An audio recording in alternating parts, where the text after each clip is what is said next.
أعوذ بالله من الشيطان الرجيم بسم الله الرحمن الرحيم ولا نكلف نفسا إلا وسعها ولدينا كتاب ينطق بالحق وهم لا يظلمون بل قلوبهم في غمرة من هذا ولهم أعمال من دون ذلك هم لها عاملون حتى إذا أخذنا مترفيهم بالعذاب إذا هم يجأرون لا تجأروا اليوم إنكم منا لا تنصرون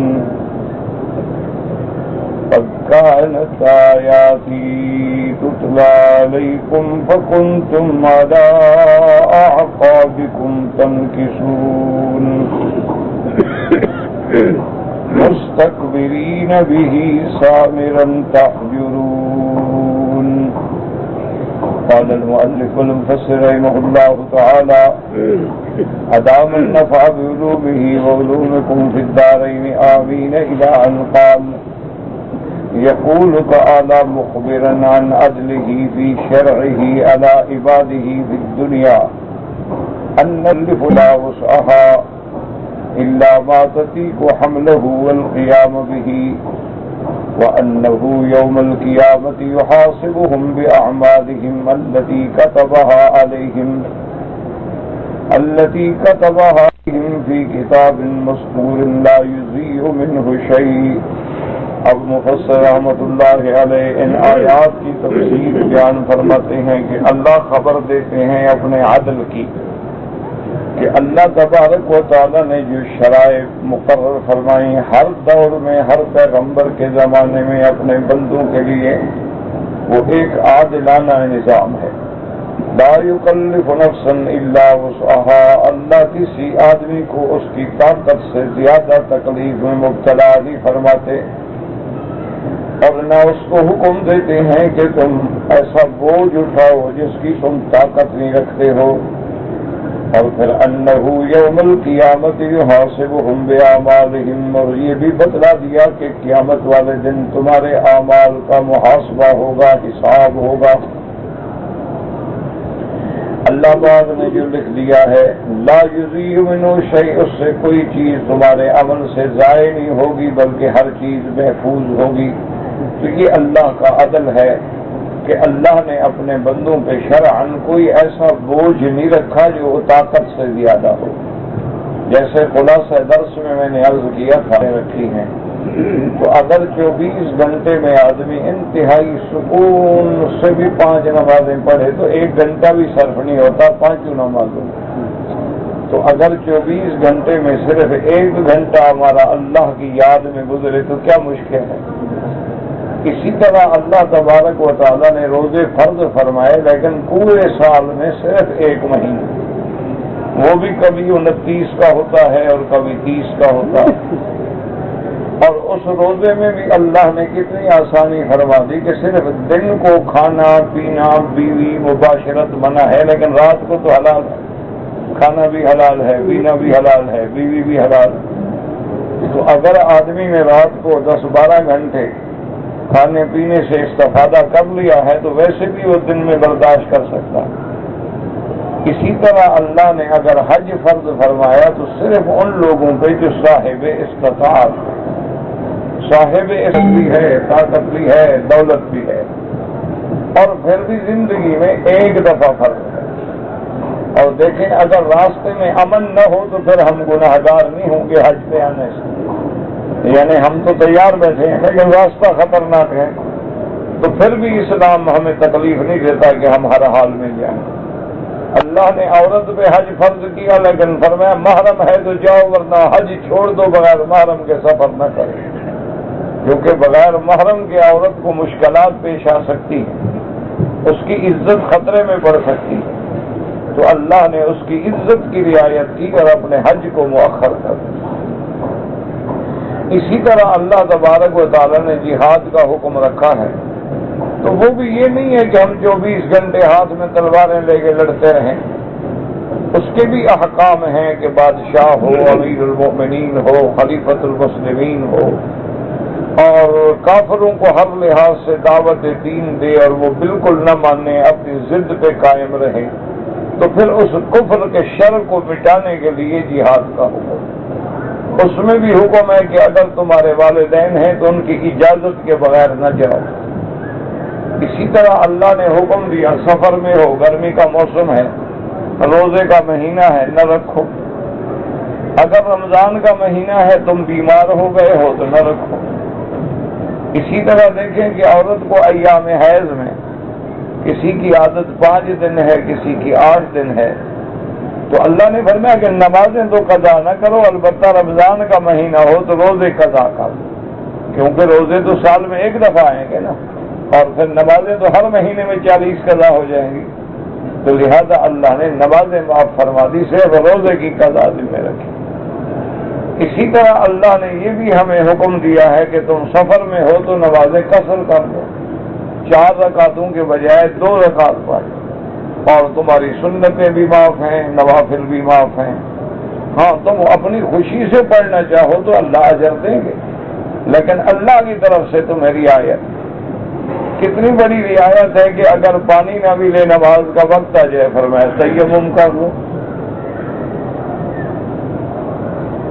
اگر غسل کی ضرورت ہے اور پانی نہیں ہے پھر بھی وہی تیمم کر نمازیں پڑھ لو، کتنی اللہ نے آسانی فرما دی۔ اسی طرح اللہ تبارک و تعالیٰ نے قربانی رکھی ہے، اضحیہ ہے لیکن سال میں ایک دفعہ، کہ عید الاضحیٰ کے موقع پہ ہم قربانی کریں گے۔ اسی طرح اللہ نے ہمارے دل میں اپنی آبادیوں کا عشر رکھا ہے کہ جو آبادی پیدا ہو اس کا 10واں حصہ جو ہے اللہ کے راستے میں خیرات کریں، لیکن اس میں بھی رعایت کر دی کہ کیا پانی خریدتے ہو یا قدرت کا پانی اللہ تعالیٰ کی طرف سے ہے، یا تم پانی خریدتے ہو، ٹیوب ویل ہے، ڈیزل جلاتے ہو، خرچ کرتے ہو، تو وہاں بھی فرق ہے کہ تاکہ میرے بندے کو زیادہ تکلیف نہ ہو، اگر خرچ ہے تو دینے میں کمی کر دے، خرچ نہیں ہے تو خیرات دینے میں زیادتی کر دے۔ اچھا اسی طرح حکم ہے کہ زکوٰۃ دو، لیکن کتنا 2.5%، اور زکوٰۃ بھی ہر بندہ نہیں، تو خذ من اغنیائکم، تمہارے بڑے آدمیوں سے زکوٰۃ لی جائے گی، وترد الی فقرائکم، اور تمہارے غریبوں میں تقسیم کی جائے گی۔ اللہ تبارک و تعالیٰ نے کتنی ہمارے لیے آسانیاں پیدا فرما دی۔ اسی طرح حکم ہے کہ اگر ہم نماز کھڑے ہو کے نہیں پڑھ سکتے تو بیٹھ کے پڑھ لیں، اگر ہم نماز بیٹھ کے بھی نہیں پڑھ سکتے تو لیٹ کے پڑھ لیں، اگر ہم گھوڑے کی پشت پہ ہیں اور جنگ ہو رہی ہے تو اشارے سے پڑھ لیں۔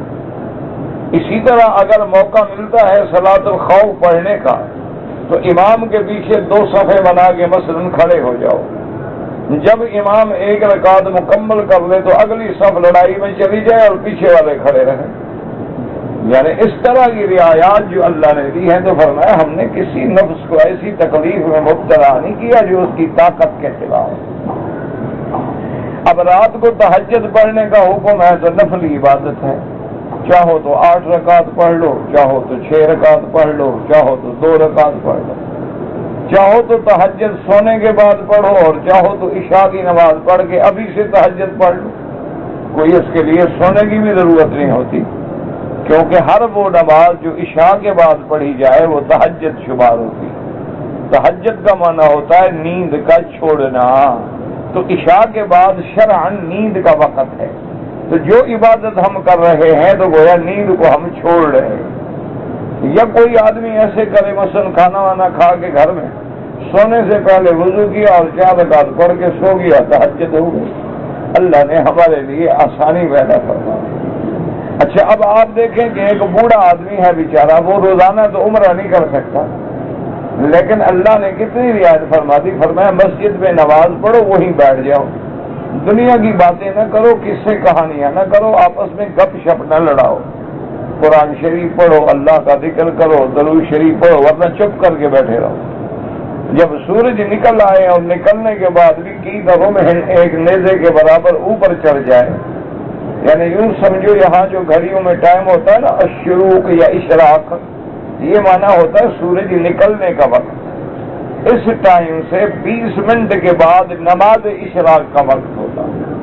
تو اگر کوئی آدمی فجر کی نماز پڑھ کے مسجد میں بیٹھا رہے، قرآن پڑھتا رہے، ذکر کرتا رہے یا بیٹھا رہے چپ کر، اور جب سورج اوپر ہو جائے تو اٹھ کے 2 رکعت پڑھ لے تو ایک کامل عمرے کا ثواب اللہ عطا فرما دے۔ یعنی گھر میں بیٹھا ہے، مسجد میں بیٹھا ہے اور عمرہ بھی مل گیا، اللہ نے اس کو کامل عمرے کا ثواب عطا فرما دیا۔ اس لیے اللہ نے فرمایا کہ لا نکلف نفسا الا وسعها، ہم کسی انسان کو اس کی طاقت سے زیادہ کی تکلیف نہیں دیتے۔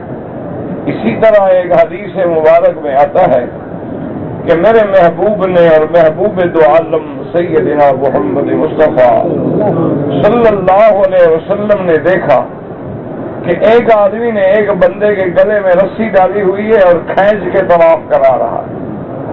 حضور پاک نے فرمایا کیا بات ہے بھائی؟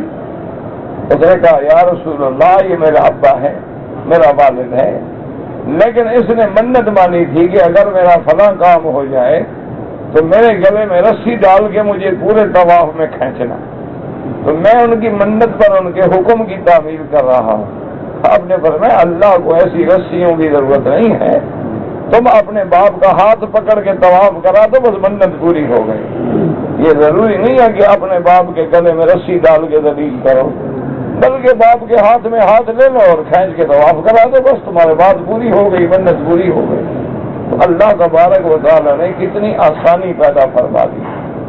تو شریعت جو ہے الدین یسر، دین میں آسانی ہے، اسی لیے میرے محبوب نے سیدنا ابی موسیٰ اشعری اور سیدنا معاذ رضی اللہ عنہما کو جب یمن بھیجا تو آپ نے فرمایا کہ یسرا ولا تؤثرا، دین کی آسان باتیں بتلایا جاؤ۔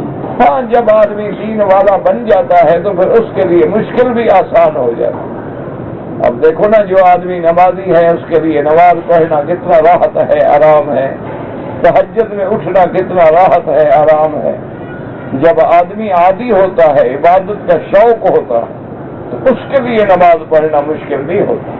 ہاں البتہ منافق ہے تو اس کے لیے نماز بڑا بوجھ ہوتا ہے، مر مر کے پڑھے گا، نماز پہ آئے گا تو پھر نیند شروع ہو جائے گی، پھر جمائیاں آئیں گی، نماز پہ آئے گا تو ہر 1 منٹ کے بعد گھڑی دیکھے گا، یار آج امام بڑی دیر لگا رہا ہے، پتہ نہیں کیا ہو گیا امام صاحب، آج تو بڑی تاخیر ہوگی، یار 3 منٹ لیٹ ہو گئے، 4 منٹ لیٹ ہو گئے، 5 منٹ لیٹ ہو گئے، جیسے کوئی ٹرین پہ چڑھنا ہو، بندہ انتظار میں بیٹھا ہوا۔ یہ علامات منافق ہیں۔ نفاق کی علامتیں ہیں کہ ان کو اللہ کے گھر میں چین نہیں ملتا۔ مومن کو مسجد میں ایسے راحت ملتی ہے جیسے مچھلی پانی میں تیر رہی ہو، اور منافق جب اللہ کے گھر میں آتا ہے اس کی حالت ہوتی ہے جیسے پنجرے میں قید ہو گیا۔ اس لیے اللہ تبارک و تعالیٰ کسی پر مشقت نہیں ڈالتے، دین ہے ہی یسر، دین میں کوئی تنگی نہیں ہے، دین میں کوئی مشقت نہیں ہے۔ اگر کوئی آدمی اپنی جہالت سے خود مشقت بناتا پھرے تو یہ علیحدہ بات ہے، ورنہ دین کے اندر جو ہے وہ آسانیاں ہیں۔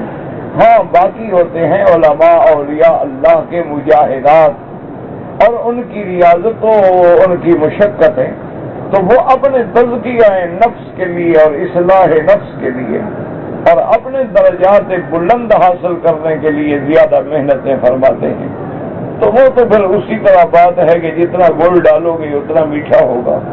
من طلب العلا سحر اللیالی، جو آدمی بلندیوں کو چھونا چاہتا ہے تو رات کو بستروں پہ نہیں سوتا، پھر اس کی رات جاگتے ہوئے گزرتی ہے۔ اسی لیے صحابہ کی شان آئی تراہم رکعا سجدا، کہ میری محبوب تیرے صحابہ کی ایسی پیاری جماعت ہے، جب ان پہ نظر ڈالو یا رکوع میں کھڑے ہیں یا سجدے میں پڑے ہیں، دن ہے تو فرسان ہیں اور رات کو ہے تو رہبان ہیں، دن میں گھوڑے کی پشت پہ ہوتے ہیں اور رات کو مسلح کی پشت پہ ہوتے ہیں۔ سیماہم فی وجوہہم من اثر السجود، ان کی کثرت عبادت کے آثار جو ہیں ان کے چہروں پہ عویدہ ہے، یعنی ان کی عبادت کی وجہ سے ان کے چہروں پہ ایک خاص رونق ہوتی ہے۔ اس نشانی کا معنی یہ نہیں ہوتا کہ ماتھے پہ داغ پڑ جائے، یہ داغ پڑنا کوئی نشانی نہیں ہوتی، یہ تو کوئی آدمی گرمی میں پتھر پہ 10 منٹ کے لیے ماتھا رگڑے داغ بن جائے گا، تو یہ کوئی علامت نہیں ہوتی بزرگی کی یا ولایت. معنی یہ ہوتا ہے کہ جو لوگ اللہ کی عبادت کرتے ہیں اللہ ان کے چہروں پہ ایک رونق عطا فرماتا ہے، ان کے چہرے پہ ایک کشش ہوتی ہے، دل کرتا ہے میں زیارت کروں، دل کرتا ہے کہ میں اللہ والوں کی صحبت میں بیٹھوں. اور جن کی راتیں گناہوں میں گزرتی ہیں ان کے چہروں پہ بے رونقی ہوتی ہے، ان کے چہروں پہ لعنت برس رہی ہوتی ہے. بڑا خوبصورت لڑکا ہو یا لڑکی ہو، اگر رات گناہ میں گزری ہے صبح کو آپ دیکھیں گے تو چہرہ ایسے ہوگا جیسے پھیکا پڑا ہوا ہو، نہ اس میں معصومیت ہوگی، نہ اس میں کشش ہوگی، نہ اس میں حیا ہوگا. اس لیے علماء فرماتے ہیں کہ مردوں کی زینت جو ہے وہ داڑھی میں ہے اور عورت کی زینت جو ہے وہ حیا میں ہے. عورت کی بیوٹی میک اپ کا نام نہیں ہوتا، عورت کی بیوٹی پارلر شاپ میں جا کے نہیں بنتی، وہ تو عارضی ہوتی ہے بلکہ کبھی تماشا بن جاتا ہے. بعض عورتیں بیچاری 10-10 ہزار روپے خرچ کر کے شادی کی رات میک اپ کرتی ہیں. اچھا اتفاق سے بجلی چلی جائے، ایئر کنڈیشن فیل ہو جائے، گرمی پڑ جائے تو سارا میک اپ پگھل کے منہ پہ آتا ہے، وہ اچھی خاصی ڈین بن جاتی ہے ماشاءاللہ. پھر وہ خوبصورتی کے بجائے کہ اللہ کا عذاب نظر آتی ہے. تو اس کے بجائے اصل حسن کیا ہے وہ حیا کا نام ہے، اصل حسن کیا ہے وہ شرافت کا نام ہے. اصل حسن میک اپ سے نہیں آتا، وہ نماز سے آتا ہے. اصل حسن جو ہے وہ حیا سے آتا ہے. اصل حسن جو ہے وہ عقل حلال سے آتا ہے. اصل حسن جو ہے وہ صدقے جمال سے آتا ہے. اسی لیے آپ ایمان سے کہیں یعنی اللہ کے کعبے میں بیٹھے ہیں، آج بھی آپ اپنے نانیاں دادیاں پر دادیاں جو ہماری 90 سال کی بوڑھیاں ہیں نا، ان کے چہرے پہ دیکھو تو آج کی نوجوان لڑکی سے زیادہ رونق ہے. وجہ یہ ہے کہ ان کی زندگی حیا میں گزری ہے، اس کی زندگی بے حیائی میں گزر رہی ہے. اس کی زندگی پردے میں گزری ہے، اس کی زندگی عریانی میں گزری ہے. اس کی زندگی قرآن پڑھتے گزری ہے، اس کی زندگی ڈش پہ فلمیں دیکھتے گزری ہے. اس کی زندگی درود پڑھتے گزری ہے، اس کی زندگی مائیکل جیکسن کے گانے سنتے گزری ہے. تو لازمی بات ہے پھر ان کے چہرے پہ کیسے رونق آ سکتی. اس لیے اللہ فرماتے ہیں لا نکلف نفسا الا وسعها، کہ ہم اس کی طاقت سے زیادہ اس کو مشقت نہیں دیتے. اور پھر یہ بھی ہمارا احسان ہے کہ جو تم کر رہے ہو سب محفوظ ہے. یہ نہیں ہے کہ تم نیکی کرو ضائع ہو جائے، تم نیکی کرو بھول جائے، نہ وہ ہمارا رب ایسا ہے لا یضل ربی ولا ینسا، وہ بہکنے سے بھی پاک ہے، وہ بھولنے سے بھی پاک ہے. اور اللہ کے فرشتے ایسے ذمہ دار ہیں کہ جو لفظ بھی زبان سے نکلے تو محفوظ ہو جاتا ہے. ما یلفظ من قول الا لدیہ رقیب عتید. اسی طرح فرماتے ہیں کراما کاتبین یعلمون ما تفعلون. اسی لیے قیامت والے دن نامہ اعمال ملیں گے اور اللہ حکم دیں گے میرے بندے اقرا کتابک، اپنا نامہ عمل پڑھ لو. کفا بنفسک الیوم علیک حسیبا، اور اپنا حساب خود کر لو. کیا تمہارا کوئی عمل ایسا تو نہیں جو چھوڑ دیا گیا ہو؟ کیا تمہاری کوئی نیکی ایسی تو نہیں کہ فرشتوں نے نہ لکھی ہو؟ تو جب مومن کو نامہ عمل ملے گا اور داہنے ہاتھ میں ملے گا دعا کرو اللہم اجعلنا من اصحاب الیمین اللہم ولا تجعلنا من اصحاب الشمال اللہم اجعلنا من السعداء ولا تجعلنا من الاشقیاء. آج میں پڑھ رہا تھا ایک اللہ کے ولی کی دعا تھی. وہ بیٹھے ہوئے تھے اور دعا مانگ رہے تھے کہ یا اللہ اگر میرا جنت میں جانے سے تیرے ملک میں ایک دھیلے کا بھی نقصان ہوتا نا میں تجھ سے کبھی جنت نہ مانگتا کہ خدا کا نقصان میں کیوں کروں. اور اگر مجھے جہنم میں بھیجنے کے تمہیں فائدہ ہوتا تو میں ضرور کہتا کہ چلو تمہارا نفع ہو جائے مجھے بھیج دو. تو اگر میرے جہنم میں بھیجنے میں آپ کو فائدہ کوئی نہیں اور میرے جنت میں بھیجنے میں آپ کا نقصان کوئی نہیں تو پھر مجھے جنت کیوں نہ دو، پھر مجھے کیوں محروم کرتے ہو. اصل دعائیں میرا بھائی یہ ہوتی ہیں جو دل سے نکلتی ہیں. دعائیں وہ نہیں ہوتی جو لفاظی ہو، الفاظ ہوں، سجا ہو اور شعر و شاعری ہو. دعائیں ایسی ہوں کہ نعتیں ہوں اور غزلیں ہوں. اور یہ اصل دعا وہ ہے جو تیرے دل کو چیر کے نکلتی، چاہے وہ کسی زبان میں ہو. وہ ہر زبان کے جاننے والا ہے اور ہر بات کے سننے والا ہے اور ہر بات کے سمجھنے والا ہے. تو اس لیے ہمیشہ اللہ سے دعا مانگا کریں کہ اللہ ہمیں اصحاب الیمین میں بنائے، اللہ ہمیں اصحاب الشمال میں نہ بنائے۔ اور جب اصحاب الیمین کو نامہ عمل ملے گا داہنے ہاتھ میں، اس لیے قرآن نے نقشہ کھینچا، فرمایا فَأَمَّا مَنْ أُوتِيَ كِتَابَهُ بِيَمِينِهِ فَيَقُولُ هَاؤُمُ اقْرَءُوا كِتَابِيَهْ، جب اس کو داہنے ہاتھ میں نامہ عمل ملے گا تو پکارے گا دوستوں کو، بھائی ادھر آؤ ادھر آؤ، دیکھو میرا رزلٹ آ گیا، نتیجہ آ گیا، دیکھو نا۔ اور جیسے بچہ پاس ہوتا ہے نا تو اخبار لے کے بھاگتا ہے، میرا رزلٹ دیکھا، رول نمبر دیکھا، میرا نتیجہ دیکھا، ایسے وہ بھی بھاگ رہا ہو۔ ہاؤم اقرؤوا کتابیہ انی ظننت انی ملاق حسابیہ، مجھے یقین تھا میں نے خدا کے دربار میں جانا ہے، مجھے آخرت میں یقین تھا، دیکھو کیسا میرا نامہ عمل آ گیا۔ اور جس کو عمل نامہ شمال میں ملے گا، بائیں ہاتھ میں کافر ہے، مشرک ہے، قادیانی ہے، ہندو ہے، سکھ ہے۔ اما من اوتی بکتابہ بشمالہ فیقول یا لیتنی لم اوت کتابیہ ولم ادر ما حسابیہ ہلک انی سلطانیہ، جس کو نامہ اعمال بائیں ہاتھ میں ملے گا وہ روئے گا اور چیخے گا، ہائے کاش مجھے نہ ہی ملتا، ہائے کاش میرا حساب نہ ہی ہوتا، میں تو آج تو ہر چیز مجھے چھوڑ گئی۔ تو اس لیے ہمیشہ یاد رکھیں، اللہ فرماتے ہیں کہ میرے بندے کی آمد میں حساب ہوگا، اور ہر چیز جو ہے ہم نے کتاب مستور میں لکھ رکھی ہے، لا یضیع منہ شیء، کوئی ذرے کے برابر تیری چیز ضائع نہیں ہوگی۔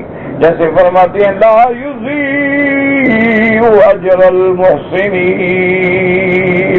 ہم اپنے صالح بندوں کے عمل، ہم صالح بندوں کے ثواب میں کوئی کمی نہیں کریں گے، کوئی چیز ضائع نہیں ہوگی۔ دوسری جگہ فرماتے ہیں لا یضیع اجر من احسن عملا، جس بندے نے اچھے کام کیے ہیں ان کا کوئی عمل ضائع نہیں ہوگا۔ اس لیے حضرت ابن عباس فرماتے تھے ویحک ویحک، فرماتے تھے اس بندے کے لیے ہلاکت ہے جس کے احاد جو ہے اشرات سے زیادہ ہو جائے۔ سمجھیے کیا مانا؟ حضرت ابن عباس غواص سے قرآن ہے نا، بحر قرآن میں ڈوبنے والا بندہ ہے جس کو اللہ نے قرآن کا علم دیا، فرماتے تھے اس بندے کے لیے ہلاکت ہے جس کے آحاد اشرات پہ غالب آ جائیں۔ کیا بانا؟ گناہ کرو گے تو 1 لکھا جائے گا، لیکن نیکی کرو گے تو 1 کی 10 لکھی جائیں گی۔ فرمایا یار تیری اکائیاں جو ہیں وہ غالب آ جائیں اور تیرے 10 جو ہیں وہ کم ہو جائیں، پھر تیری بربادی کی بھی کوئی حد ہے، پھر تیری بربادی کی بھی کوئی حد ہے کہ جو 1 لکھا جائے وہ تو زیادہ ہو جائیں، جو 10 لکھے جائیں وہ کم ہو جائیں۔ مانا ہے کہ نیکی کرے نہیں اور گناہ ہی گناہ ہے تو بس تیری بربادی تو یقین۔ اس لیے فرماتے تھے کہ جس آدمی کے احاد جو ہیں وہ اشرات پہ غالب آ جائیں اس کی پھر ہلاکت یقینی ہوگی۔ اس لیے حضور پاک نے فرمایا کہ منو کی شاء، فرمایا قیامت والے دن اگر سوال ہو گیا کہ یہ کام تم نے کیوں کیا تو سمجھ لو کہ عذاب آ گیا۔ اس لیے فرماتی ہے وَلَدَيْنَا كِتَابٌ يَنطِقُ بِالْحَقِّ وَهُمْ لَا يُظْلَمُونَ۔ اب مفسر فرماتا ہے اس کتاب سے کیا مراد ہے؟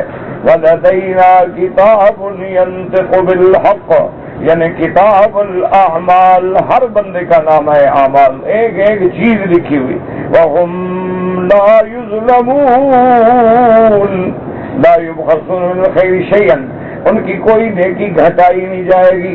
وَأَمَّا السَّيِّئَاتُ فَيَعْفُو وَيَصْفَحُ كَثِيرٌ مِنْ هَذِهِ عِبَادِهِ الْمُؤْمِنِينَ، ہاں ہمارے گناہ جو ہیں وہ اللہ معاف کر دیتے ہیں، ہماری خطائیں جو ہیں وہ اللہ معاف کر دیتے ہیں، اپنے بندوں سے درگزر فرماتے ہیں۔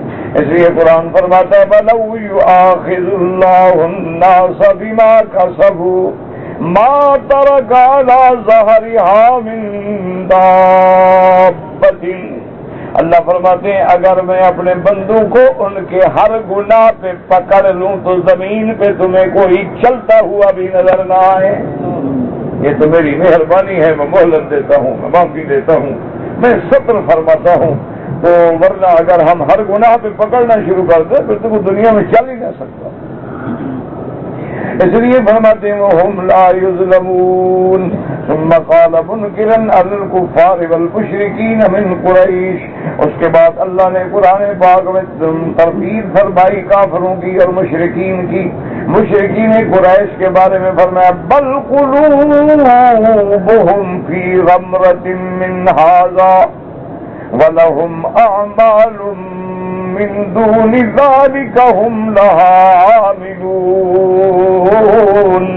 اللہ نے فرمایا میرا مدنی صلی اللہ علیہ وسلم یہ کافر جو ہیں ان کے دل غفلت میں پڑے ہیں، گمراہی میں پڑے ہیں۔ دعا کر اللہ ہمارے دلوں کو غفلت میں نہ پڑے، اللہ ہمارے دلوں کو اپنے ذکر کا مرکز بنا دے، اپنی یاد کا مرکز بنا دے۔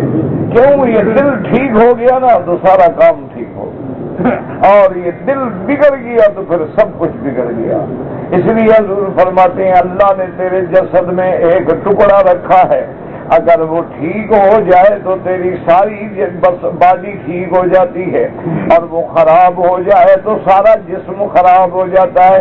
پھر فرمایا الا وہی القلب، الا وہی القلب، الا وہی القلب۔ وہ ٹکڑا کیا ہے؟ وہ دل ہے، بس یہ ٹھیک ہو جائے۔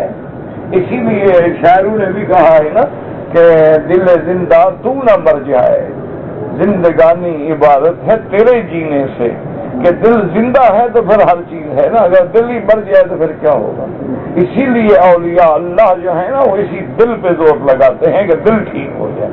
کوئی ذکر بتلاتا ہے، کوئی تفکیر بتلاتا ہے، کوئی مراقبات میں بٹھاتا ہے، کوئی لطائف پہ توجہ دلاتا ہے، کوئی اللہ کے ذکر کی ضرب مرو۔ مانا کیا ہوتا ہے کہ اس دل کو ٹھیک کرو، اور اس کا علاج بغیر ذکر کے ہے نہیں۔ دل جو ہے وہ دواؤں سے نہیں ٹھیک ہوتے، اللہ کے ذکر سے ٹھیک ہوتے۔ الا بذکر اللہ تطمئن القلوب۔ اللہ کے دلوں کا اطمینان گولیوں سے نہیں ملتا، ویلیم میں نہیں ملتا، نشے میں نہیں ملتا، وہ اللہ کے ذکر میں ملتا ہے۔ جب آدمی اللہ کے ذکر میں ہو، اللہ کی یاد میں ہو، اللہ کے فکر میں ہو تو پھر آدمی کو سکون ہوتا۔ من یؤمن باللہ یہد قلبہ، جس شخص کا اللہ پہ جتنا ایمان پکا ہوگا اتنا دل سچا ہوگا کہ بھئی جب ہر شے اللہ کے ہاتھ میں ہے تو ٹھیک ہے۔ اس لیے فرماتے ہیں بل قلوبہم، یعنی قلوب الکفار والمشرکین، فی غمرۃ، غمرہ مانا غفلۃ، ضلالۃ، ان کے دل جو ہے غفلت میں پڑے ہیں، گمراہی میں پڑے ہیں، ان کو ایمان سمجھ بھی نہیں آتا، قرآن سمجھ نہیں آتا، یعنی کس چیز سے غفلت میں؟ القرآن الذی انزل علی رسولہ صلی اللہ علیہ وسلم، یہ قرآن سے غفلت میں پڑے ہیں۔ اگر قرآن میں غور کرتے، اس لیے قرآن بار بار ہمیں جھنجھوڑ افلا یتدبرون القرآن ام علی قلوب اقفالها۔ اللہ فرماتے ہیں کیا یہ قرآن میں کیوں تدبر نہیں کرتے، کیوں غور نہیں کرتے، کیا ان کے دلوں پہ تالے لگ گئے ہیں؟ تو اس لیے مسلمانوں قرآن پڑھا کرو، اس سے بڑی نعمت کوئی نہیں۔ خاص طور پہ جو میرے بھائی عمرے پہ آئے ہو نا، کوشش کرو کہ ایک ختم مکے میں ہو جائے، ایک ختم قرآن پاک کا مدینے میں ہو جائے۔ دیکھو نا اللہ کی رحمت سے ایک قرآن کا ختم کرو اور 1,00,000 قرآن کا ختم لکھا جائے، یہ سعادت کہیں مل سکتی ہے؟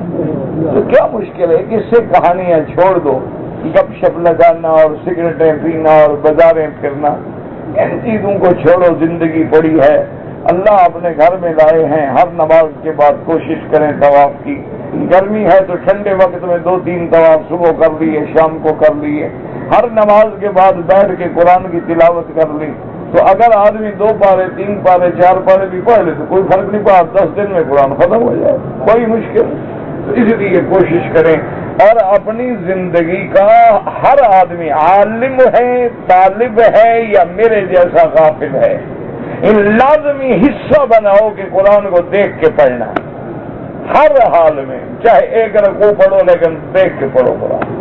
اللہ کی شان ہے قرآن کے دیکھنے سے بھی رحمتیں نازل ہو جاتی ہیں۔ اس لیے فرماتی ہیں یہ کافر جو ہے غفلت میں پڑے ہیں، اور فرمایا وَلَهُمْ أَعْمَالٌ مِّن دُونِ ذَلِكَ هُمْ لَهَا عَامِلُونَ أي وَلَهُمْ أَعْمَالٌ أي سَيِّئَةٌ مِّن دُونِ ذَلِكَ یعنی الشرک، میرا محبوب شرک کے علاوہ بھی ان کے بڑے بڑے بھڑے عمل ہیں، صرف یہ نہیں کہ مشرک ہیں، شرک کے علاوہ بھی ان کے عمل گندے ہیں، کوئی شراب میں ہے، کوئی زنا میں ہے، کوئی ڈاکے میں ہے، کوئی قتل میں ہے، کوئی غصب میں ہے، کوئی نہب میں ہے۔ میرا اللہ پاک نے میرے نبی ان کے اعمال بہت بھڑے ہیں جو یہ کر رہے ہیں، لابد ان يعملوها كذا روى المجاهد الحسن غير واحد وقال آخرون ولهم أعمال من دون ذلك هم لها عاملون اے قد کو عذاب کا فیصلہ جو ہے وہ سچا ہو جائے۔ فرمانا وعدان مقام حیان صدی عبد الرحمن زید بن اسلم وهو ظاہر قوی حسن وقد قدمنا فيه حدیث ابن مسعود رضی اللہ تعالی عنہ فوالذی لا الہ غیرہ ان الرجل لیعمل بعمل اہل الجنة کما یکون بینہ وبینہا الا ذراع فیسبق علیہ الکتاب فَيَعْمَلُ بِعَمَلِ أَهْلِ النَّارِ فَيَدْخُلَهَا۔ حدیث پاک میں آتا ہے، حضرت عبداللہ بن مسعود سے روایت ہے، حضور پاک نے فرمایا فَوَالَّذِي لَا إِلَٰهَ غَيْرُهُ، مجھے قسم ہے اس ذات پاک کی جس کے سوا کوئی معبود نہیں۔ آدمی عمل کرتا ہے، جنتیوں کے عمل کرتا ہے، جنت کے قریب آ جاتا ہے، اس کے اور جنت کے درمیان میں صرف ایک ہاتھ باقی رہ جاتا ہے، لیکن اللہ کا لکھا غالب آ جاتا ہے، کوئی ایسا عمل کرتا ہے کہ جہنم میں چلا جاتا ہے۔ تو یہ ساری تقدیر کے فیصلے ہیں اور جس نے لکھا ہے وہ ہوگا۔ دیکھو نا کتنے لوگ ہیں ساری زندگی اچھے عمل کیے، آخر میں آ کے قادیانی بن گئے۔ کتنے لوگ ہیں ساری زندگی اچھے عمل کیے، آخر میں آ کے نعوذ باللہ وہ منکر حدیث بن گئے۔ ساری زندگی اچھے عمل کیے، منکر قرآن بن گئے۔ ساری زندگی انہوں نے اسلام کا نام لیا اور آخر میں رشدی جیسے ملعون بن گئے۔ ساری زندگی انہوں نے نام اسلام کا لیا، نام تسلیمہ رکھے، اللہ کی شان ہے، بس دعا کرو کہ اللہ ثابت قدم رکھے اور اللہ ایمان پہ خاتمہ فرما دے، ورنہ آدمی کے بھٹکنے میں دیر نہیں لگتی ہے۔ دیکھو کئی لوگ ہیں، نمازی ہیں، پرہیزگار ہیں، شب بیدار ہیں، لیکن مرنے کے وقت جب اپنی جائیداد کی تقسیم کی وصیت کرتے ہیں بیٹیوں کو حصہ نہیں دیتے، تو اپنی بیٹیوں کی وجہ سے جہنم میں چلے گا۔ اس سے بڑا بدقسمت کوئی ہوگا کہ اپنی بیٹی کی وجہ سے جہنم میں چلا جائے۔ اور جی ہم نے شادی کی تھی اور شادی پہ خرچہ کیا تھا اور فلاں کیا، یہ وہ باتیں ہیں، اللہ نے تیرے گھر میں پیدا کیا ہے، تیرے جائیداد کی حصے دار ہے۔ یوصیکم اللہ فی اولادکم للذکر مثل حظ الانثیین، یہ تو قرآن کا مسئلہ ہے۔ اچھا بعض جاہل کہتے ہیں وہ جی لینا نہیں چاہتی، یہ بالکل جھوٹ ہوتا ہے۔ کون ہے جو نہیں لینا؟ ان کو پتا ہوتا ہے کہ ظالم ہیں، دیں گے بھی نہیں، مانگیں گے تب بھی نہیں دیں گے، لڑائی بھی کریں گے، قتل بھی کر دیں گے۔ اس سے بہتر ہے قوم نہیں لیتے بابا، تاکہ چلو خوش ہو جائیں، ان کا وقت تو گزر، دل میں تو بددعائیں کر رہی ہوتی۔ اس لیے ہمیشہ یاد رکھیں کہ بعض اوقات ایسے حالات ہوتے ہیں کہ آدمی صالح ہے، نمازی ہے، لیکن ایسا عمل ہو گیا جہنم میں چلا، اللہ کا لکھا والے بات۔ اچھا اسی طرح بعض لوگ ہوتے عمل بھیڑے ہیں، بالکل جہنم کے کنارے پہنچ گئے، لیکن ایسا عمل ہو گیا اللہ نے جہنم سے نکال کے جنت میں بھیجا۔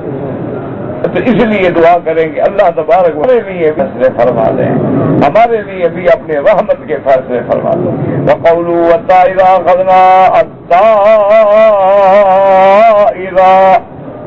أَخَذْنَا مُتْرَفِيهِمْ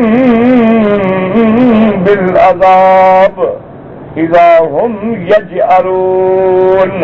آیت اذا جاء مترفیہم، مترفین کون ہوتے ہیں؟ المنعمون فی الدنیا، وہ لوگ جن کو دنیا میں اللہ نے دولت دی، مال دیا، آرام دیا ہے، جب ان پہ خدا کا عذاب آتا ہے، پکڑ آتی ہے، فَإِذَا هُمْ يَجْأَرُونَ، یجأرون کا معنی چیختے ہیں۔ اصل میں یہ لفظ ہے جیسے جانوروں کے لیے، جیسے جانور آواز نکلتا ہے اس کو کہتے ہیں جأر، یجأر۔ تو اللہ فرماتے ہیں اب یہ جانوروں کی طرح یصرخون و یستغیثون، اب چیخ رہے ہیں، آوازیں نکالتے ہیں۔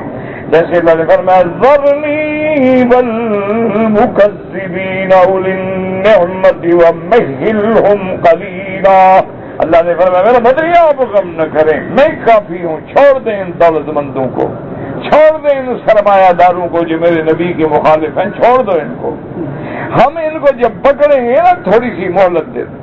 ان لدینا انکالا وجحیما، ہمارے پاس ان کے لیے جہنم کی بیڑیاں اور جہنم کی آگ تیار ہے، فکر نہ کر۔ جیسے فرماتے ہیں وَكَمَّ أَهْلَكْنَا مِن قَبْلِهِم مِّن قَرْنٍ فَنَادَوْا وَلَا تَحِينَ مَنَاصٍ، ان سے پہلے ہم نے کتنے لوگوں کو، کتنی قوموں کو ہلاک کر دیا۔ لَا تَجْأَرُوا الْيَوْمَ إِنَّكُم مِّنَّا لَا تُنصَرُونَ، اللہ فرماتے ہیں اب چیخنے کا کوئی فائدہ نہیں۔ لا یجیرکم احد مما حل بکم، جو عذاب تم پہ آ گیا چیخو یا نہ چیخو اب یہ نہیں جاتا۔ سواء جأرتم او سکتتم، چپ کرو یا چیخو، لا محید ولا مناص، سے کوئی چھٹکارا نہیں، کوئی بھاگنے کی جگہ نہیں۔ ولا وزر لزم الامر وجب العذاب، اور نہ کوئی بوجھ اٹھانے والا، اللہ کا حکم پورا ہوگا اور عذاب مکمل ہوگا۔ ثم ذكر اكبر ذنوبهم فقال قد كانت آياتي تتلى عليكم فكنتم على أعقابكم تنقصون، اے اذا دعيتم ابيتم وان تركتم ان طلعتم، جب تم کو دعوت دی گئی توحید کی تم نے انکار کیا، جب تم کو اعمال صالحہ کے لیے بلایا گیا تو تم رک گئے۔ ذالکم بانه اذا دعي الله وحده كفرتم، کہ جب توحید کی دعوت دو تو تم انکار کرتے ہو، وہیں شرک بھی تو بنو، اور شرک کی بات ہو تو مانتے ہو۔ فالحکم للہ العلی الکبیر مستکبرین به سامرا تهجرون، فی تفسیری قولان احدهما ان مستکبرین حال منهم حین نقوصهم عن الحق وابائهم ایاه استکبارا علیہ واحتقارا له ولأهله مستکبرین به، بعض علماء کہتے ہیں منصوب الحال ہے، یعنی جب وہ لوگ حق سے انکار کرتے تھے تو مانا ہے تکبر کر رہے ہیں، حق والوں کو حقیر سمجھ رہے ہیں۔ وعلى هذا الضمير في به في ثلاثة أقوال أنه الحرم مكة ضموا لأنهم كانوا يصبرون فيه بالحجر من الكلام، اللہ فرماتے ہیں کہ صابری مستکبرین به، ہی ضمیر کدھر ہے؟ بعض علماء فرماتے ہیں ضمیر مکہ حرم کی طرف راجع ہے کہ اللہ کا حرم عبادت کے لیے ہے، یہ حرم میں بیٹھ کے قصے کہانیاں کرتے ہیں، اور اس لیے فرمایا کہ بھی پہلا قول، اور دوسرا قول مفسر فرماتے ہیں انه ضمیر للقرآن كانوا يصبرون يذكرون القرآن بالحجر من الكلام انه شعر انه الشعر انه كهانة الى غير ذلك من الاقوال الباطلة۔ بعض علماء نے فرمایا مستکبرین به یعنی من القرآن، قرآن سے، کہ قرآن کو ماننے کے بجائے کبھی کہتے ہیں شعر ہے، کبھی کہتے ہیں سحر ہے، کبھی کہتے ہیں کہانا ہے، جھوٹی باتیں کرتے۔ اور بعض علماء نے فرمایا مستکبرین به، ضمیر راجع ہے محمد الرسول اللہ صلی اللہ علیہ وسلم، بھی سامنے ان کے رات کو بیٹھ کے جب قصے کرتے ہیں، یضربون امثال الباطلہ، جھوٹی مثالیں بناتے ہیں، اور کبھی کہتے ہیں میرے نبی کے بارے میں شاعر ہے، کبھی کہتے ہیں کاہن ہے، کبھی کہتے ہیں جادوگر ہے، کبھی کہتے ہیں جھوٹ بولتا ہے، کبھی کہتے ہیں دیوانہ ہے۔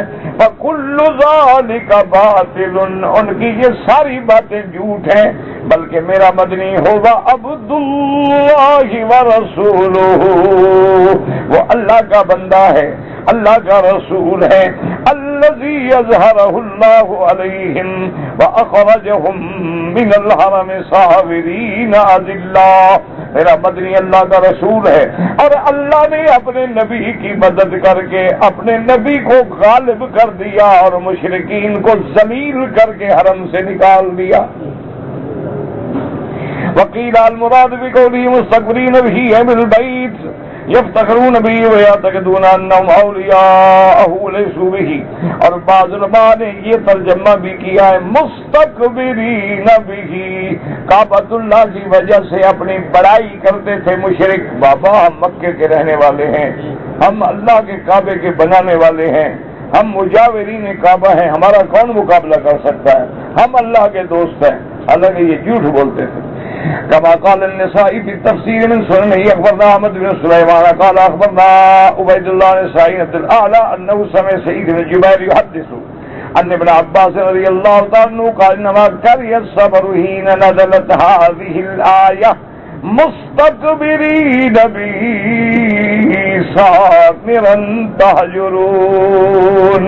حضرت ابن عباس فرماتے ہیں اس آیت کے اترنے کے بعد اللہ کے نبی نے رات کو کس سے کہانیاں کرنے سے منع فرما دیا کہ عشاء کے بعد بس جلدی کر کے سو جائیں تاکہ تہجد نصیب ہو، بلا وجہ نہ بیٹھے رہیں کس سے کہانیاں اور باتیں اور باتیں اور باتیں اور باتیں۔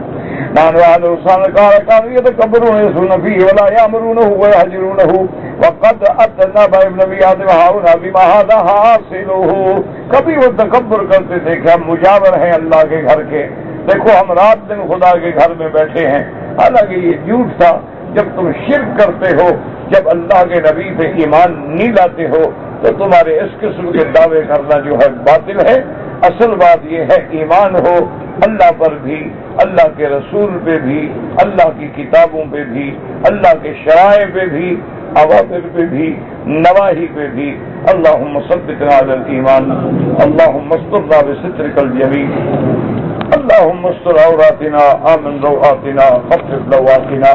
ہر آدمی کوشش کرے جتنے دن آپ کو اللہ نے مکے میں اور مدینے میں رہنا نصیب کیا ہے، ہر بندہ تہجد میں یا جب موقع ملے عالم اسلام کے لیے دعائیں کرو۔ اس وقت کفر کی پوری قوتیں متحد ہو گئی ہیں اسلام کو مٹانے کے لیے، طاغوتی طاقتیں سب اکٹھی ہو گئی ہیں، اور یہ سارے جتنے حوادث ہو رہے ہیں یہ سب ان کی سازشیں ہیں، ان کے اپنی طرف سے خریدے ہوئے لوگ ہیں، اور مسلمانوں کو اور عالم اسلام کو بدنام کرنے کے لیے اور ان پہ حملہ آور ہونے کے لیے راستہ پیدا کیا جا رہا ہے۔ بہرحال دعا کریں، کچھ نہ کریں، ہوتا رہتا ہے بھائی، کوئی بندہ بول پڑا سارے بھاگ پڑے، اللہ معاف کرے کوئی بلا آ گئی ہے جیسے۔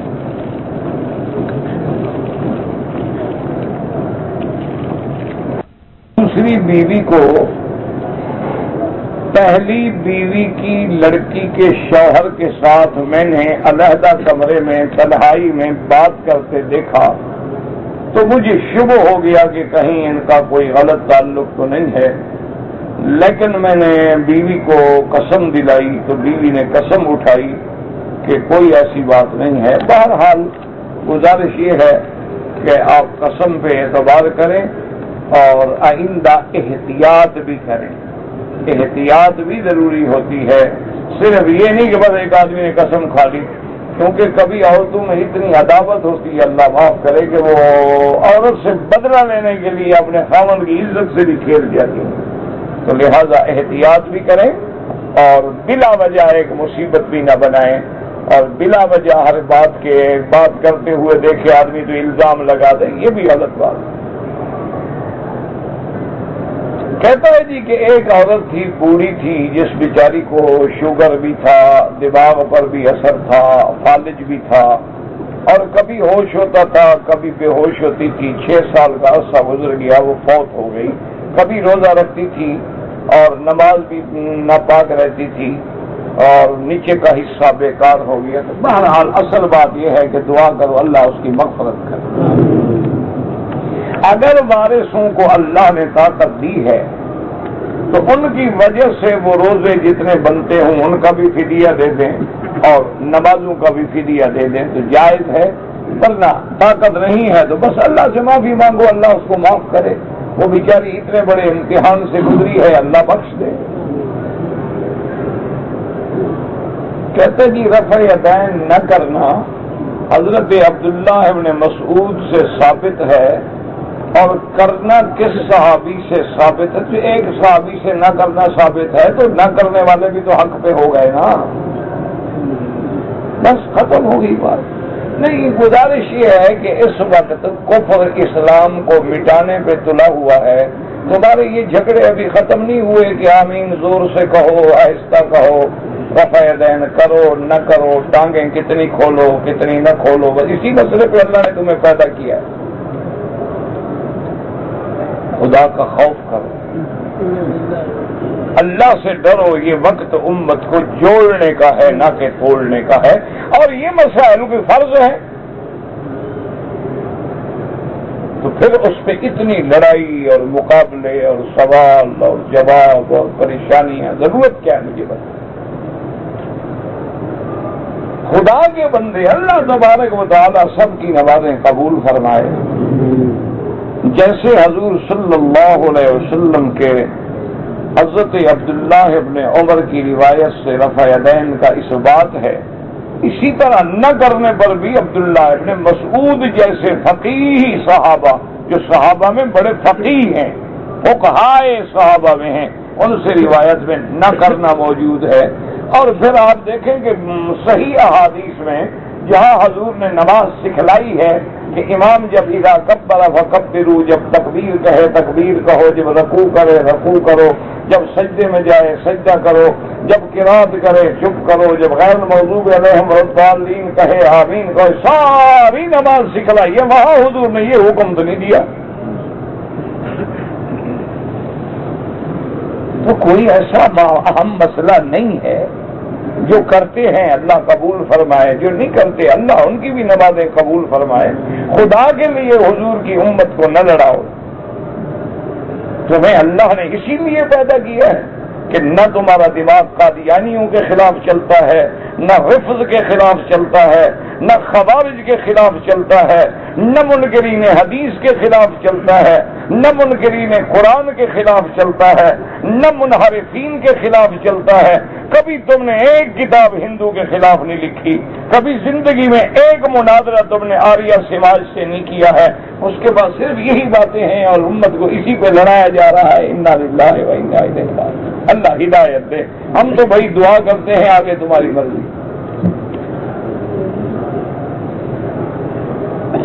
اگر کھڑے ہو کر کسی آدمی نے کھانا کھا لیا یا کوئی جوس لیا اور پی لیا، کوئی بات نہیں، لیکن خلاف سنت ہے۔ یہ نہیں ہے کہ وہ گناہ گار ہو جائے گا، کافر ہو جائے گا، نعوذ باللہ اسلام سے نکل جائے گا، اس کی عبادت نہیں ہوگی۔ یہ کیا بات ہے؟ کھڑے ہو کے کھا لیا تو کھا لیا، کھڑے ہو کے پی لیا تو پی لیا، لیکن افضل یہ ہے کہ بیٹھ کے کھاؤ، بیٹھ کے پیو، سنت پہ چلو۔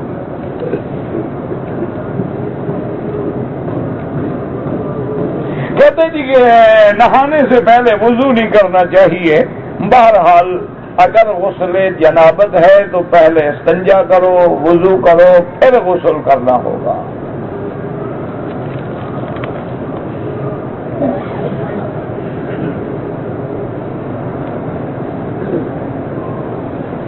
کہتے جی کہ امام شافعی اور امام احمد حنبل نے فاتحہ، تو میں نے بتایا مسئلہ اختلافی ہے، جو پڑھتے ہیں ٹھیک ہے، نہیں پڑھتے ٹھیک ہے۔ قبروں پہ سجدہ کرو، کون کہتا ہے قبروں پہ سجدہ کرو؟ کوئی امام نہیں کہتا۔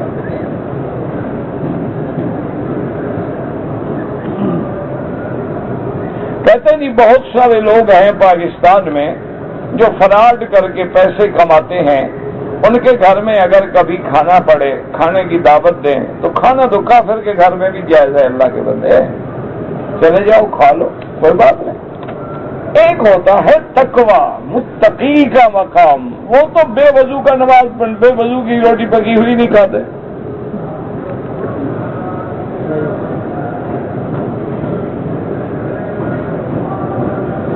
یہ جو ٹریکرنگ پتہ نہیں کیا ذریعہ نکلتا، پتہ نہیں کیا نکلتا ہے، مجھے تو پتہ نہیں۔ ایک تو مصیبت ہے، سامان لکھنا نہیں جانتے، کرنے کی عادت نہیں جاتی۔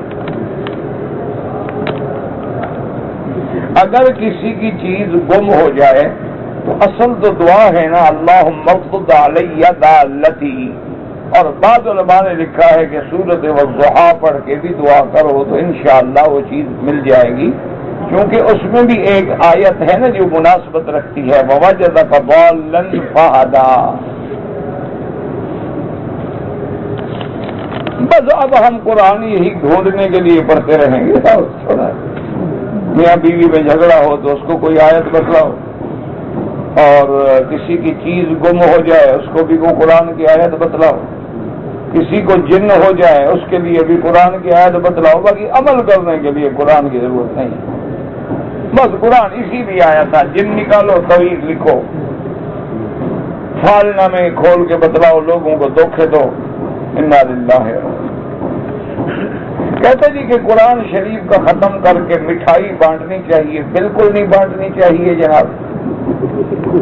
تم قرآن ختم کرنے سے پہلے مٹھائی بانٹ دو، ضروری بدعت کرنی ہے تاکہ لوگوں کو پتہ لگے کہ اس نے ختم کیا ہے، اللہ کو پتہ ہے تم نے ختم کیا ہے، کوئی ضروری نہیں۔ اگر واقعی تم اپنے بچے کی خوشی بنانا چاہتے ہو، جتنا پیسے تم دعوتوں پہ اڑاؤ کسی غریب کو جا کے دے دو، تاکہ ان کے دلوں سے تیرے بچے کے لیے دعا نکلے کہ اللہ اس کو عالم بنائے، حافظ بنائے۔ غسل کے دوران وضو نہیں کیا، غسل فرائض کے ساتھ کیا، اگر اس نے ہاتھ منہ دھویا، ناک میں پانی دیا، نیت وضو کی نہیں، وضو نہیں ہوگا۔ اصل چیز نیت ہے، انما الاعمال بالنیات۔ داڑھی کو جناب رنگ لگائیں، بالکل لگاؤ جناب، کس نے کہا ہے نہ لگاؤ؟ صرف کہتے ہیں علماء کہ کالا نہ لگاؤ، کالے کے علاوہ کوئی رنگ آپ لگا لیں، کوئی یعنی براؤن لگا لیں، اور کوئی ڈارک براؤن، کوئی میڈیم براؤن، کوئی لائٹ براؤن، کوئی گولڈن، کوئی اور یعنی رنگ لگا لیں، صرف بلیک نہ لگائیں۔ کہتے ہیں فرعون نے لگایا تھا کالا رنگ، اللہ عالم۔ بہرحال اصل بات تو یہ ہے کہ رنگ لگانے کی ضرورت کیوں پڑ گئی؟ اب ہم کب تک بڑھاپا چھپائیں گے؟ وہ ہمارے بزرگ ہیں حضرت توسی صاحب، اب بھی زندہ ہے ماشاءاللہ، بہت بڑے عالم ہیں، بہت بڑے عالم ہیں ماشاءاللہ، اور بڑے مناظر اہل سنت والجماعت ہیں ماشاءاللہ۔ تو پہلے وہ داڑھی پہ کالا خضاب لگاتے تھے، اچھا، اور اتنی محنت سے لگاتے تھے، ہم نے کبھی ان کا کوئی بال سفید نہیں دیکھا، حالانکہ بڑے جلسوں میں ہم اکٹھے ہوتے تھے، کبھی یعنی ان کا ایک بال بھی سفید نظر نہیں آتا تھا۔ اللہ عالم کس وقت لگاتے تھے؟ روز لگاتے تھے، کیا کرتے تھے؟ بہرحال تو کچھ عرصے کے بعد جب میری ملاقات ہوئی تو بالکل سفید براق داڑھی ماشاءاللہ، بالکل، میں حیران ہو گیا، بھی اس بندے کی ایک مہینہ پہلے تو کالی تھی داڑھی، یہ ایک مہینے میں کیسے سفید ہو گئی تھی؟ تو میں نے پوچھا، میں نے کہا حضرت یہ عجیب بات ہے۔ نے کہا بھائی اصل بات یہ ہے کہ میرا مناظرہ ہوتا تھا شیعہ سے، مناظر تھے ان کے بڑے بڑے، مولی اسمیل تھا اور کوئی آیت اللہ تھا، پتہ نہیں کوئی اور بھی تھا، تو ان کو دکھانے کے لیے میں کالا خضاب لگاتا تھا تاکہ مجھے بوڑھا نہ سمجھے، میں جوان ہوں، میں دوبارہ مقابلہ کرنے کے لیے ابھی موجود ہوں۔ جب مر گئے تو اب کس کو دکھاؤں؟ اس لیے چھوڑ دیا، اب کوئی مقابلے والا بندہ تو رہا نہیں ان کے پاس، تو میں نے بھی وہ خضاب چھوڑ دیا۔ باقی بیوی کو دکھانا، اس کو تو پتا ہے اتنے ہم جوان ہیں، کس کو دھوکہ دینا ہے؟ یہ آخر آپ بتائیں، لوگوں کی عورتوں کو دھوکہ دے، وہ جوان آدمی ہے، بابا کچھ نہیں ہوتا، جوانی ہوتی ہے۔ اب تو لوگ جو ہے نا یورپ میں الٹا سفید کرتے ہیں بالوں کو، تم کالوں کے فکر میں ہو، وہ سفید کرنے کے فکر میں، جیسے تم کریمیں لگا کہ گورا بننے کے فکر میں ہو، وہ گورے کالے بننے کے فکر میں ہیں، وہ آگے دھوپ میں پڑے رہتے ہیں، اور اپنا سن بات کہتے ہیں اس کو کہ دھوپ پڑے گا تاکہ ہم کچھ تو کالے ہو جائیں۔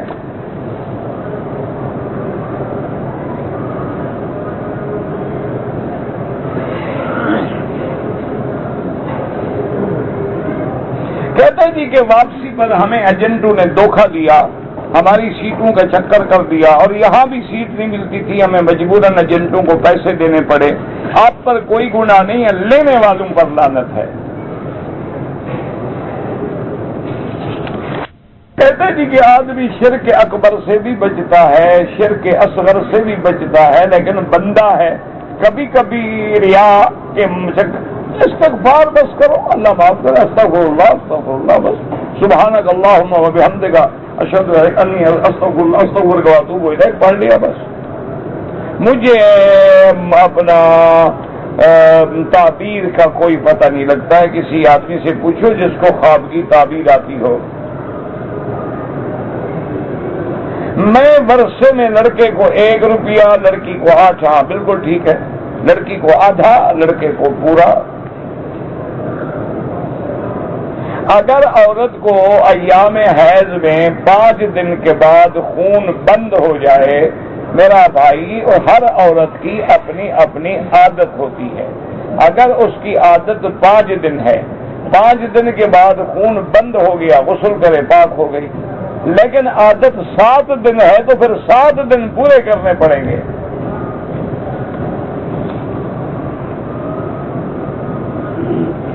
کہتے جی کہ مجھے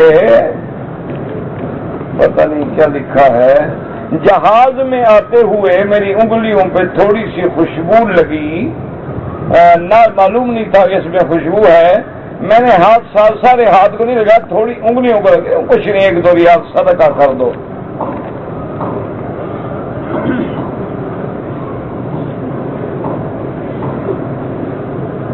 کہتا جی کہ میں ایک ریاض سے آیا ہوں اور ایک نو مسلم لڑکی نے انگلینڈ سے ایک سوال کا جواب پوچھا ہے، تو انشاءاللہ مجھے جب چاہیں آپ مل لیں، عشاء کے بعد بھی مل لیں، لیکن اس کو بتلا دیں کہ انگلینڈ میں بھی بہت بڑے بڑے اسلامک سینٹر ہیں، برمنگم میں ہے، ڈیوزبری میں ہے، گلاسکو میں ہے، پراپر لندن میں ہیں، اسی طرح پرسٹن میں ہیں، بلیک پول میں ہیں، بڑے ایک جگہ ماشاءاللہ اسلامک سینٹر موجود ہے، وہاں سے فون کر کے پوچھ لیں، کوئی مسئلہ ہی نہیں۔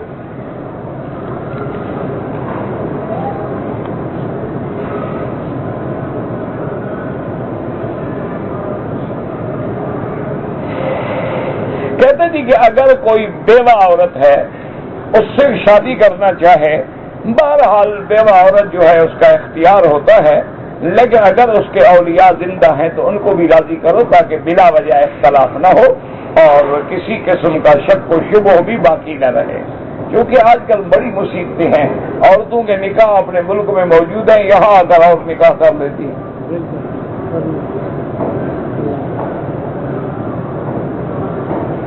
میں نے احرام باندھا تھا تو میری تھیلی میں ایک شیشی تھی، عطر سے وہ لیک ہو کے کسی کپڑے پہ گری، تو کوئی بات نہیں، کچھ نہیں، اگر آپ نے خود نہیں لگایا، لیک ہو گئی، ٹوٹ گئی، آپ نے پھینک دی، کپڑا دور کر دیا، ٹھیک ہے۔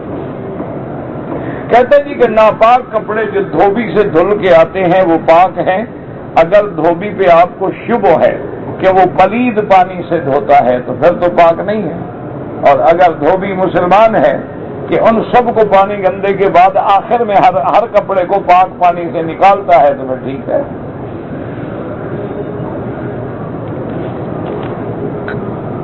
اگر کوئی آدمی حرم شریف میں آب زمزم سے وضو کر لے جائز ہے، لیکن ادب کا تقاضا یہ ہے کہ مسجد میں وضو نہیں کیا جاتا، اور زمزم کے علاوہ اگر پانی ملتا ہے تو ہم اس کو کیوں ضائع کریں، ورنہ شرعاً تو پانی ہے، اس سے وضو بھی جائز ہے، غسل بھی جائز ہے۔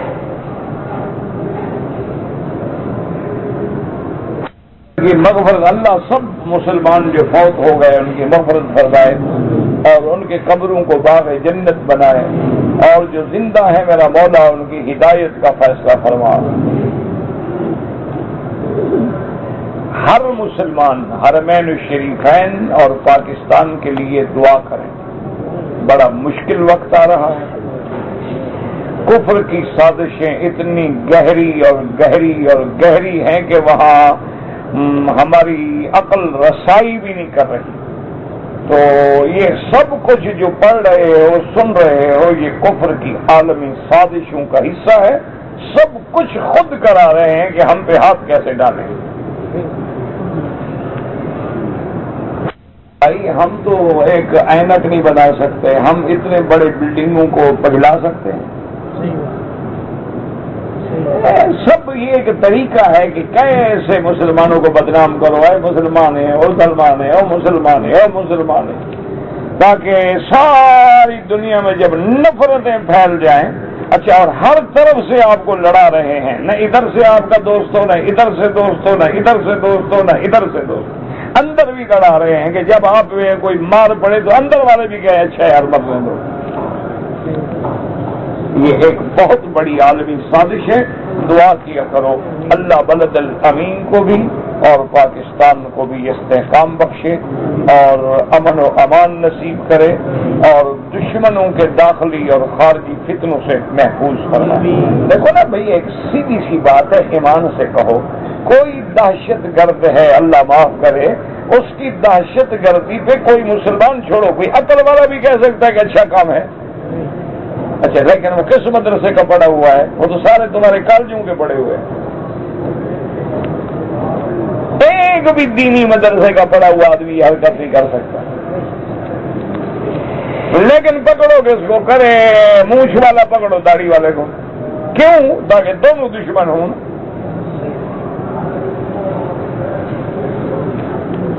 بات یاد رکھو، ایک آدمی کا 10 سال ہو گئے، مثلا بچہ قرآن پڑھتا ہے، تہجد میں بھی، رات کو بھی، دن میں بھی، حدیث رسول پڑھتا ہے، آپ اس کو بے گناہ پکڑ کے جب الٹا لٹکا کے مارتے ہیں تو اس کی چیخیں عرش پہ نہیں جائیں گی؟ انجام کیا ہوگا سوچ لو۔ اور دشمن آمدن کرا رہا ہے تاکہ خدا بھی ناراض، بندے بھی ناراض، اور ہم جب حملہ کریں تو سب کہیں ٹھیک کیا۔ اس لیے دعا کیا کریں اللہ حفاظت۔ اسلام کا ملک ہے، گھر میں جھگڑے بھی ہوتے ہیں، لڑائیاں بھی ہوتے ہیں، وہ ہمارے پنجابی کی مسئلہ ہے، ویڑا ہوئے گا تو کھیڑ بھی ہو سی نا، ویڑا ہی نہ ہوئے تو کھیڑ سوں گے کہ آپ کرسی پہ بیٹھا کریں، یار میں کرسی کے قابل نہیں،